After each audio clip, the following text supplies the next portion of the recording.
So today is the day of my ADHD assessment.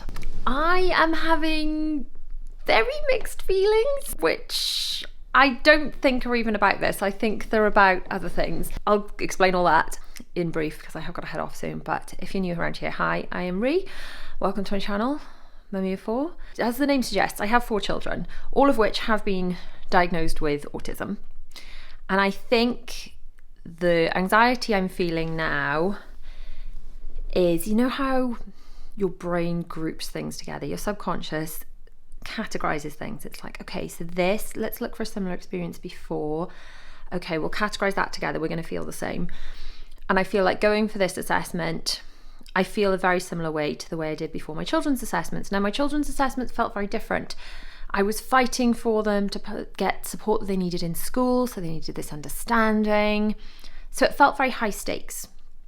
And rightly or wrongly, it felt more important for them really than for me because I'm just me, just them, you know. So it is different from that point of view. Also, I'd had a massive fight for all of them to get their assessments. It was the end of a very long slog. So I was in very much, you know, if you go fight, flight or freeze mode, the modes that you can go into, I was very much in fight mode. And then when I came out, I very much went into freeze mode. I felt very overwhelmed. I didn't want to speak to anybody. And I think it was just the result of fight, and then it's done. And I think it was very similar to, you know, how sometimes if you're in a job and you'll work really hard and then the first day of your holidays you get sick. I think it was like that.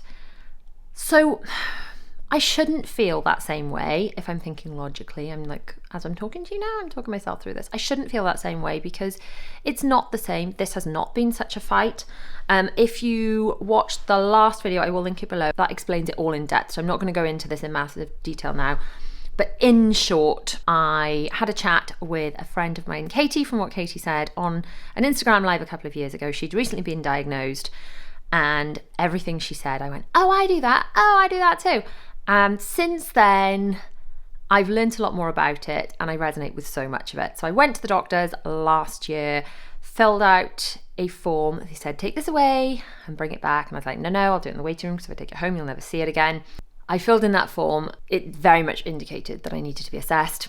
And I've had a lot of people saying, you don't seem to have ADHD, you're really organised. How much of the organisation stuff I thought I was putting in place to deal with mum life because it was so busy and chaotic, how much of it was just attempting to put strategies in place to deal with ADHD? I don't know. And the big question has been, okay, but you're a functional adult, why do you need to know?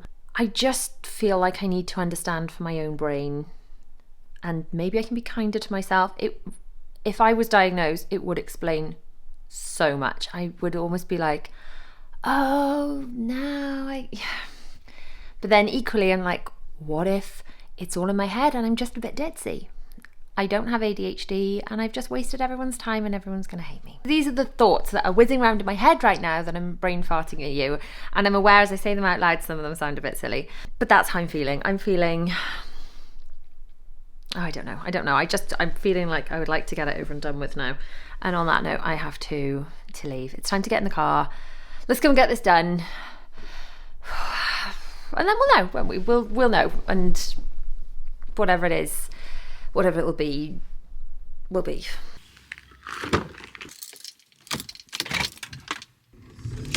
Stressed out a little bit, couldn't find a parking space, managed to find somewhere to park somewhere else, not where I was planning to park at all. So I feel a little bit on the back foot, but either way, I'm gonna go and do this now and I will see you on the other side when I don't know, do they give you the results on the day? Or either way, I'll tell you how it all went and let's go do this. Well, I'm not sure what I was expecting, but I guess I wasn't expecting that.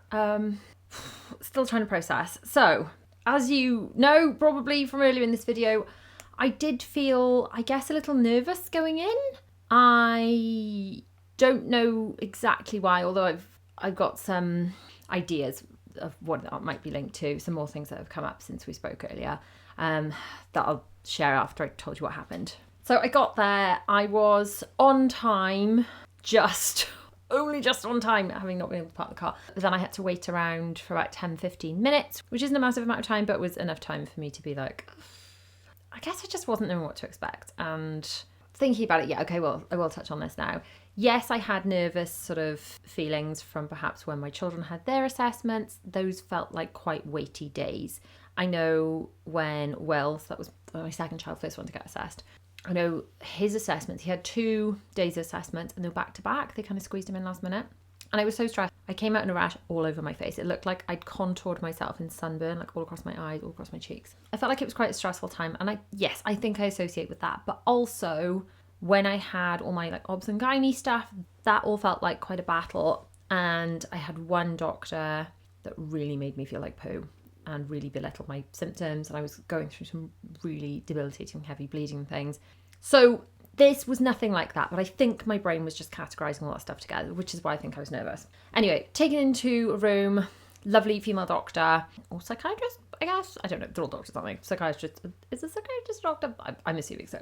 Anyway, so she said that she'd looked at my psychiatric evaluation because that's the appointment I had last year, and that was the pathway they discussed. So when I initially was referred by the GP, I had a letter and a number to phone, and I was told that the first one was going to be the psychiatric evaluation, and then there was going to be a big long wait before this one, which is the assessment. And they said that was it. So anyway, got to this. She said she looked over all my other stuff. She couldn't see any other contributing factors, psychiatric issues, anything like that. She looked over my initial screening, so she sort of knew a fair amount about me. The psychiatric evaluation was in quite a lot of depth about any struggles I've ever had through my life. So I guess they did learn a lot from that. That was a bit more of a qualitative, I can never say that word, versus quantitative, more like a wordy answer thing. Whereas this one was a little bit more yes or no, which I think is what surprised me. So we had a little bit of a chat, but then we did the DIVA 5, which apparently stands for the Diagnostic Interview with the ADHD in Adults. So shouldn't that be DIFAI? Where's the V? Is it in the middle of interview? Like IV interview? Anyway, that's where my brain goes. I don't know what the V stands for, but it's a DIVA 5. So I'm going to go through some of my answers to some of the questions now and then tell you what I kind of said. So I can't go through the whole thing right now in this video because it is really, really long. But if you would like me to go through the whole thing in its entirety, then that will be a very long video. Possibly it might fit better on the podcast. So if you want to head over to my podcast channel, which I'll put all the links for below, then that might be a better place for that, because that will be a really long, quite a chatty video really, because if I go through all of the questions and then how I answered them, that's going to be a long video. So just let me know if you want to see that, or if you're quite happy with this general overview, which you might not know until I've said what I'm going to say. So let's just get on with that, shall we? So a selection of the questions.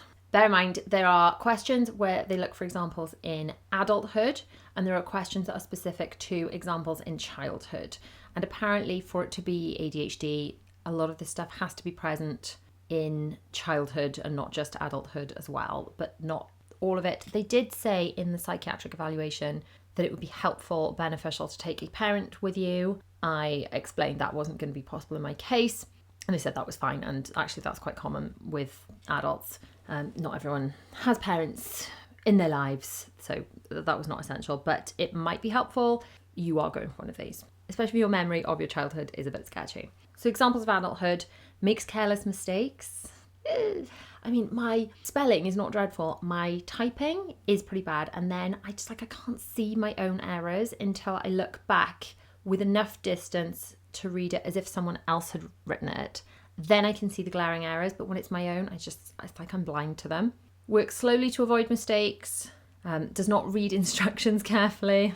Or some of these, I was there, and as the questions kept coming, I was just like, The answers to these, by the way, were not like sometimes, rarely, never kind of answers. They were just tick or not tick. So it was yes or no. There is a facility to add extra information, but ultimately what goes down on the form is a yes or no. It gets easily bogged down by details.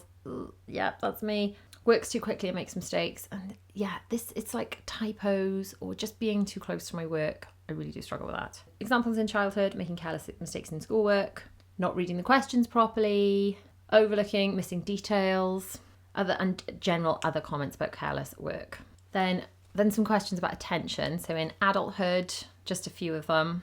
And all these were based on things that you're not especially interested in. So when I am really hyper-focused on something, I'm really excited about a creative project, I can hyper-focus and really just not notice the time, which is why I have alarms to go and pick up my children, and just get really stuck into it. And I just don't focus on anything else at all. I'm really hyper-focused.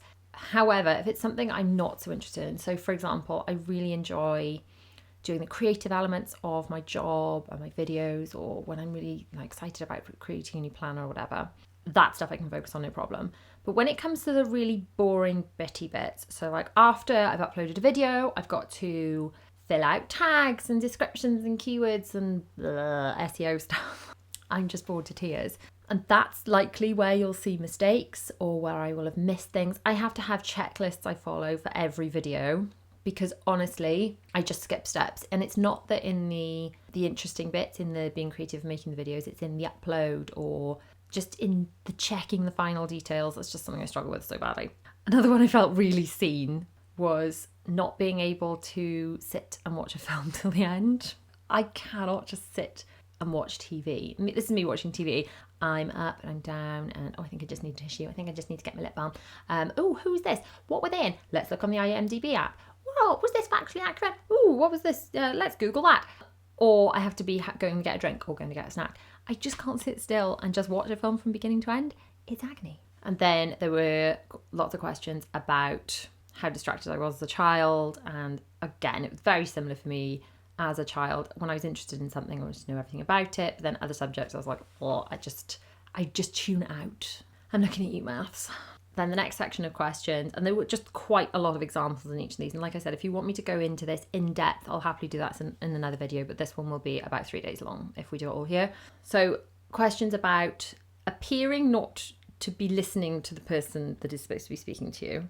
And in adulthood, do you ever seem dreamy or preoccupied? Have difficulty concentrating on a conversation? And I do, because sometimes I'm like, I need to say this thing. Okay, I need to wait for the person to finish talking. Okay, don't interrupt. But hang on, am I going to forget this thing? Right, don't forget this thing. You've got to tell them this thing. Don't forget this thing. Don't forget this thing. Oh God, what are they saying? Oh my goodness, I'm supposed to be listening. Oh no, I haven't been listening to what they've been saying because I've been trying to remember the thing. Oh God, what was the thing I had to say again? So that's like an actual thing that happens inside my brain. So sometimes I do miss what people are saying because I'm so focused on trying to remember the thing I was trying not to forget to say. And then similar questions to how distracted I was as a child. Honestly, my school reports all kind of read, Rhiannon's very bright. I just wish she'd apply herself, pretty much across the board. Then there's some questions about follow through and instructions. One of them was starts tasks but loses focus quickly. I mean, this is literally why I had to design my planner, because I need my planner in order to plan what I'm supposed to be doing. But I get so distracted by, and in all fairness, it's not all like non-worky stuff, but even by other worky stuff. So if I'll be in the middle of working on, say, editing a video, and this is especially the case if I'm finding it harder to concentrate because it feels like a big bulky project. So if I've got a video and it's 4 hours long, I need to edit 4 hours of footage, which that would probably be cut into 2 videos, but I've got 4 hours of footage to get through from a Disney day, for example, on my Disney channel. That feels so overwhelming. My brain is likely to go, I've just had this idea for your planner store. How about you redesign your website? How about this? And my brain just comes up with all these ideas that I just want to put down the thing I'm struggling with because it feels too big and overwhelming, and I want to go and do the other thing. So the idea is I force myself to go, no, don't go and do the other thing that you want to do, even though it's a good idea. Write it down and get back on task. And it's something I really struggle with. And then maybe it's just like mum tasks that pop into my head, like, I forgot to pay for the girls dancing, or, did I order the lunches for the school, or whatever, whatever it might be. And these things pop into my head, and it takes everything in my being to take a pen and write it down. And that's why I've got that notes dump section in my Organised Life and Gratitude Planner. It's for all that brain dump stuff. The to-dos go into the to-do list, but then I've got all these ideas and things, and it just goes into that place. I feel like my ideas then are safe and they won't like float away into space, which is what I feel happens if I just leave them in my brain. And then questions about being younger and not completing things. And although I did well in school, it just felt more like a fluke than anything. I just felt like I was blagging it. I was often told I was blagging it. I would often not complete things.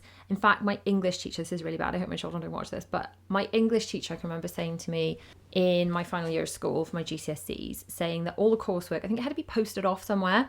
It all had to be submitted by a certain date. And she said to me, I haven't had one piece of coursework from you in 2 years. I mean, there's a whole conversation to be had about why I wasn't nagged about this sooner, but hey ho.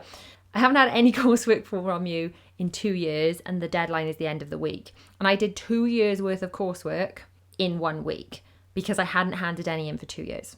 But then when I had a really tight deadline, I pulled it out of the bag and I did it. And I had an A in English, or 2 A's in English actually, one for language and one for literature. But I hadn't done it for 2 years. For 2 years! So yeah, I was not the best at completing things, but working better under a deadline seems to be another ADHD trait. In fact, one of the other question was needing a timeline or deadline in order to complete a task. And yeah, I mean, I do. I have to give myself arbitrary deadlines in order to complete the work that I have to do. And that came quite easily when I announced when I started my YouTube channel, videos were going to be, well, originally it was Tuesdays, Thursdays and Sundays at 7 p.m, wasn't it? If you think way back to when I started doing YouTube properly. Then it moved to Tuesdays and Thursdays at 7 p.m. on my main channel and Disney's on my Sunday slot. And then I moved all the times around. So now it's Tuesdays and Thursdays at 5 p.m. and Saturdays on my Disney channel at 8 a.m. just to confuse things. But ultimately, having that accountability, having to get things done by those dates, those videos have to go out by those dates, does give me a deadline, which means that those things have to be done. However, other things like, I mean, how long did I talk about launching Planner Store before I actually did it? Was it a year? And it wasn't until I gave myself deadlines there that it actually happened. And then there's questions about organisation. Now, I've had comments from people in the comments saying, but you're really organised, you can't possibly have ADHD. But then a lot of the stuff that I've put in place, in fact, all of the stuff I've put in place, I have put to counteract my naturally muddled brain. So I thought when I was trying to, improve my organisation, I thought I was just trying to hack mum life. And the more I've learned about this, the more I'm like, oh, have I just been trying to hack? Yes, mum life is busy. Yes, as mums, we have way too much non-cognitive loads. But am I actually trying to hack ADHD? Possibly, because yes, I have a lot in place to keep me organised. I have alarms going off all day on my phone, alarms for time to get up, time to bring children downstairs for breakfast, time for end of breakfast, time to get shoes on for school, time to nearly wrap up for work to go and get the children, time to actually leave to go and get the children, time to pick up the children from karate. All these alarms go off and I have a lot in place to help keep me organised. And honestly, I just thought it was stuff that would help everyone. And I guess it is. I think it would help everyone, but I think it might help people with ADHD quite a lot more than maybe some neurotypical people don't need it. I don't know. And then there's a section about avoiding doing things that you dislike. And I've always been terrible for procrastination, which is why now in recent years, probably in the last 10 years, I'm so all about eat the frog, because I have to push myself so hard to do the things I don't want to do first, otherwise I will never do them ever. And therefore the eat the frog thing has become a bit of my mantra. So if I've got like a disgusting job I hate doing, like my tax stuff, it just makes me want to just peel my own skin off. It just like, so boring. So just don't want to do it. It's not fun for anyone, is it? It's just, I don't know. One of those things that I think everyone has jobs like that in their work. They're like, oh no, like give me the creative stuff, give me the fun bits. I don't know, maybe for some people then doing like the websites or the creative stuff would be hell and they would love doing the books. I don't know, I guess everyone's different. But for me, things like that, I used to procrastinate that stuff so badly, and then I just wouldn't want to look at it, and then I'd get myself in a tiz because it wasn't done, and then I'd be panicking. And now I just hate that feeling so much that I had for such a long time about being so disorganized, about falling behind in those things, that I've put things in place to avoid that as much as possible. So naturally, I put it down to my upbringing a lot, that I was just brought up to procrastinate. But then I guess, did the adults in my life have potentially similar difficulties? I don't know. Who am I to say that? And then there's the thing about losing stuff, and I'm just, honestly, I spent so much this time going, oh, awkward laugh, I feel so seen. So losing things, my honestly, the thing I use my Apple Watch for the most is when you press this button here and it goes, oh, there's my phone. And my husband would be like, what is the matter with you? Your phone's right there. You just pinged it. Like, how have you lost your phone again? I've always blamed the patriarchy and lack of pockets, but I don't know. I do lose things quite a lot. And the other thing I'm really bad for doing is, it's like puzzle pieces go missing in the sequence of events in my memory. So, for example, the children had a basket of Easter crafts, and they were just all the bits that I'd found when we were getting them done for Easter. And I turned the place upside down looking for these Easter crafts. I looked in my seasonal boxes in my Calyx that I had, and it's like, well, this is where I would have put them. I emptied these boxes specifically. I went through these boxes over and over and over and over. Couldn't find them anywhere. I looked in my office. I looked in all the places they could be. How did I put them? Where did I put them? And then when I found them, I'd like just popped them underneath the children's desk. I don't know why I'd put them there. It was a stupid place to put them. But when I found them then, I was like, oh yeah, I remember doing that now. But for the life of me, could I find these things? And it had not been that long since I'd seen them. And this is the kind of story that happens all the time. So I'll open something from Amazon, and then I will, like, I don't know, like absentmindedly like chuck it in a washing basket to carry it upstairs because it needs to go up there. And then I can't find it because I put another washing basket on top of it. And I look for it for days. And it's not until I then sort out whatever basket it was in or whatever, I'm like, oh, that's what I did with it. And I can remember then. I can remember putting it there, and I feel very silly. But losing things, I mean, constantly. Yeah, that's a big one. And then there are questions about being distracted. And again, there are very specific questions for adults and for children, but just generally, how distracted do I get? I used to really struggle when I worked in an office environment with loads of different people. I found that really, really, really challenging. And I work so much better when I'm working home alone, even if there's someone else in the house and I can just hear them like pottering around. I'm far more likely to be distracted. So yeah, I do find distractions quite a big challenge. I have to actively put my phone, I have focus modes on my phone so I can stop all messages pinging through. Otherwise, I mean, to be fair, there are a lot of WhatsApp groups that I'm on for school. If I looked at my phone every time someone actually sent a message on a WhatsApp group, I wouldn't get any work done at all. But then it would take me such a long time to get back to what I'm supposed to be doing. And the times I do have to pick up my phone and post something to Instagram for work, or find a photograph that I took on a trip that I need to put in a video, I'll pick up my phone and I'm like, oh yeah, there's something else. And I get lost in something, and then I'm like, oh God, I picked that up to do something specific. What was it? Yeah, I am really easily distracted. And then there are questions about how forgetful I am. And I mean, I've talked endlessly about how everything in my life goes on a calendar or a phone reminder. I decode those calendar reminders weekly into my planner. I mean, maybe other people don't need to do all this in order to just remember what they're supposed to be doing, where they're supposed to be, and who needs to pack lunch and things. Maybe some people can hold it all in their brains and just execute all of that easily. But I definitely can't. And I thought that was just mum life. I genuinely thought I've just got too much going on in my life. I've got too many children in order to hold it all in my brain. And that's why my brain feels like tangled spaghetti. But maybe not everyone feels like that. Then there's stuff about being able to sit still and how fidgety you are. Now, if you were to ever watch me working at my desk, I do not sit properly like a grown-up. I am sitting on my feet, I've got my feet up on things. I am really quite fidgety. I'm not as like bouncing off the walls, hyperactive as you would traditionally think of as ADHD. But then a friend of mine who actually got in touch, having watched my last video, I haven't seen her for ages, she'd moved away, and she said she'd recently been diagnosed, and she said that she spoke to her consultant when she was diagnosed with it, and she's like, oh, but surely I don't have the hyperactive bit because I'm not bouncing off the walls. And he said that actually generally in women, the hyperactive bit is more like your brain's like doesn't stop, just your brain is like on the go, your brain is hyperactive, but you know, on the surface to everyone else you seem to be able to sit still. And it's that kind of hyperactive brain is the way it can generally present in women, apparently. And there's questions about being restless and how hard I find it to relax. And I talked about this before, I don't know, I always put it down to just having too much on my plate in order to be able to relax. But if I think about it, even if I have made a decision that I have to shelve things because I'm ill, like even when I was recovering from my surgical procedure and things, I really struggle to relax, just mentally relax. Yoga is a real challenge for me. I think this is why I'm adamant to keep doing it. Although I must admit, I sometimes / quite often do yoga while listening to an audiobook because I just struggle to quiet my mind down. I just don't understand how people do it. You know, when they say quiet your mind, I don't get how, it's not something I understand how to do.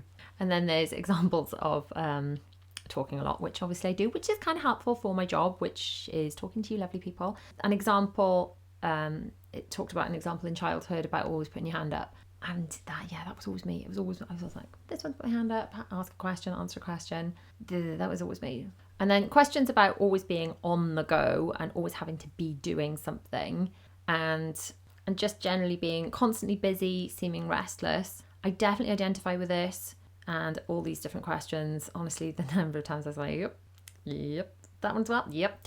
But I thought this was, I guess it's not a word we should use, but normal. I thought this is how everyone was when they were mum, they had lots on. Then there are questions about talking excessively. And I probably do that. It's quite awkward to admit, but I probably do that. And one of the ones specifically that struck out was being referred to as a chatterbox as a child. And that was definitely, that was something I was actually called. Then there was a question about blurting out answers. And this is something I really have to fight the urge to do. And I know that I should not blurt out and interrupt people. And it's definitely something I have to fight the urge to do. It's, again, a bit awkward and embarrassing, really. But yeah, I think it comes back to if I don't say it now, I'm going to forget. Or just being overly enthusiastic about agreeing with someone or whatever it might be. But yeah, that's... awkward, but that's something that definitely relates. Then there were questions about being impatient, and when I've decided I want to do something, I want it done yesterday. This is the problem, and I think this is something I really struggle with. So I've been having some business coaching lately, which has been really, really fun, and I've had all these really great ideas, and the thing I struggle with is knowing how to prioritize something and to spread things out. So I've had all these great ideas, amazing, right, I'll do one this month, one next month. I just want it all done yesterday. And yes, I am very impatient from that point of view. Enthusiastic, I like to call it, but yes, quite impatient. My husband always laughs about this because when I've decided I wanted to, I don't know, swap my office around, then he's like, oh, I thought you were just thinking about it. It's like, nope, I've already ordered all the furniture. It'll be here tomorrow. Can you assemble it as soon as it comes here, please? And then he's like, so you just want that done straight away the moment it arrives? And if that's at all possible, yes, please. Luckily, he's quite impatient too, so he understands where I'm coming from there. But yes, I am quite impatient. So like I said, obviously I'm skimming over a lot of these questions because there were multiple questions in each of these sections, but hopefully it's giving you a general overview of the types of things. But the last section asks you to identify where you've had struggles. So things like, did you not complete education? Are you working at level below your education? Do you tire quickly of workplace? Or pattern of many short-term jobs? Or one of the answers was limited impairment in this area due to high IQ. So when I was in school, specifically because both of these questions applied to adulthood and childhood, I did better in school than I should have done for the amount of work I put in. So the amount of work I put in was really, really minimal.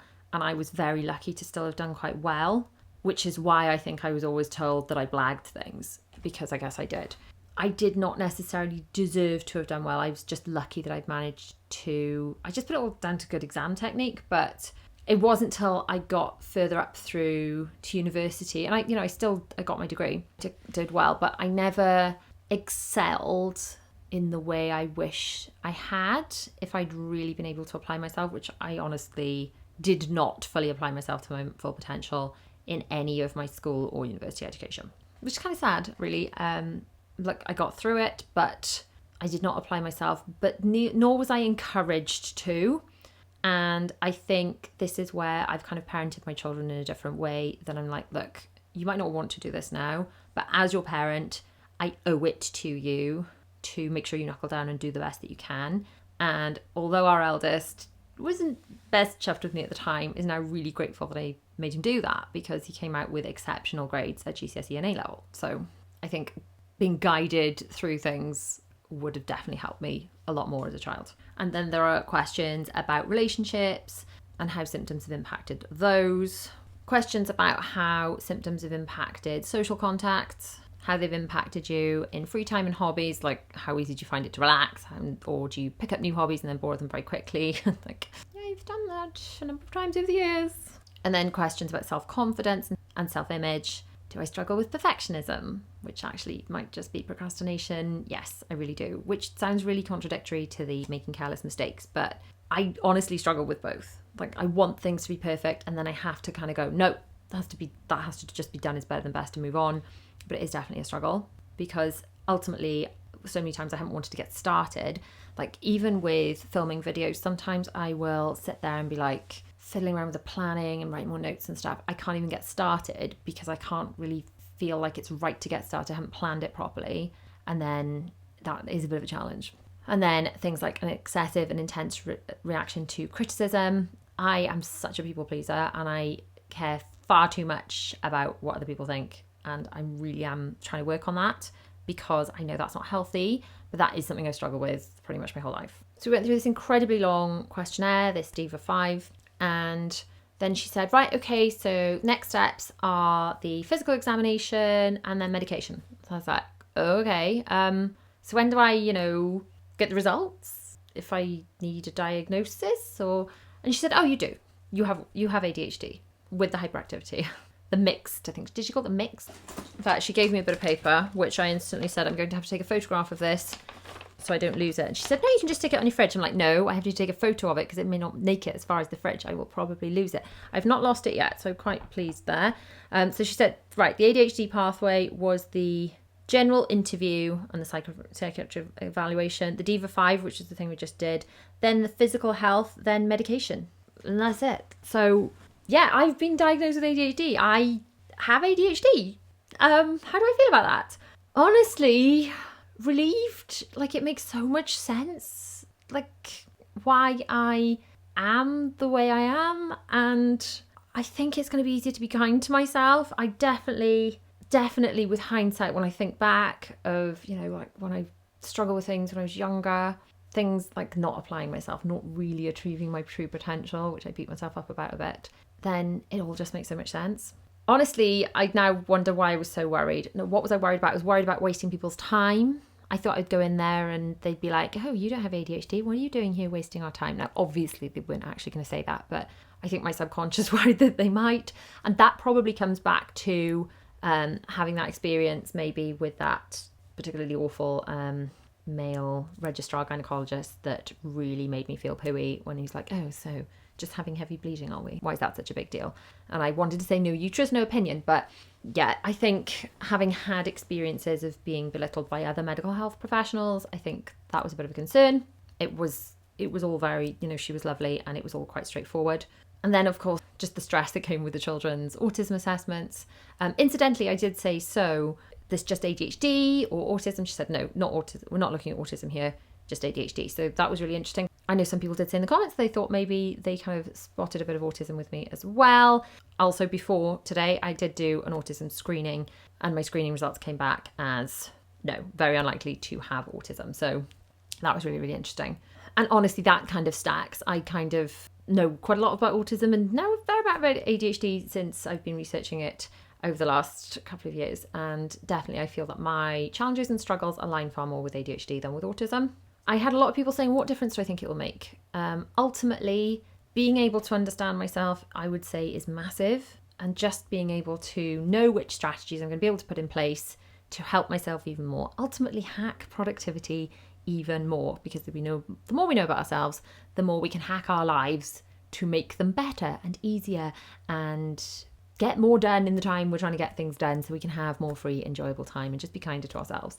And ultimately, setting an example to my kids, really, that if you've got something that you're worried about with your own health or something that may help you, that it's worth seeking professional opinions, because I hope if they have any, mental health, physical health, anything struggles as they grow up and they're no longer a child under my care, that they can take themselves to to get the care they need, which I know is something that traditionally mums especially struggle to do. So hopefully I'm setting a good example for them as they get older. Ultimately, what would I say to someone else that has any concerns? If anything I've said today has kind of spoken to them, I would just say see your GP and have a conversation, because I'm genuinely so glad I did. I feel kind of lighter, like everything makes so much sense. Don't let imposter syndrome hold you back and worry about being laughed out of the place, because I worried about that. And honestly, like even if they had said, oh, there's nothing up here, it still would have been the right thing to check, because otherwise I would have been niggling. Like same with the children, I would have been going back and forth and back and forth. Oh, is it this? Is it not? Do I parent them like this? Do I do this? Ultimately, knowledge is power, and understanding yourself, understanding your children, understanding the people in your lives so that you can know how to treat people better, how to maximize people's experience, to make their lives easier. That's what it's all about. And yeah, ultimately, I started my channel trying to share all the ways I've been trying to make mum life easier, making parenting easier. Have I just been trying to make life as an adult, a now 40-year-old woman, just been diagnosed? Still can't call myself a woman, actually. 40-year-old girl, 40-year-old woman, 40-year-old person. I still don't feel grown up enough to refer to myself as a woman, just between me and you. But as a 40-year-old, having just been diagnosed with ADHD, have I just been trying to hack ADHD all this time? Probably. So if you've got any questions at all, please do leave them below. I will do deep dive videos on anything that people are interested in hearing about, either here or over on my podcast channel. So make sure you are subscribed to the podcast channel as well as this channel, just so that if you are interested in any of the content about ADHD, some of it will be here and some of the more chatty conversations will happen on the podcast channel. So thank you so much for all of your support and all of your lovely comments during this time. Thank you for watching. There is a playlist of other ADHD videos on screen. Make sure you check out my Patreon for early release content, my podcast channel, all the stuff I'll link below. I'll see you guys soon.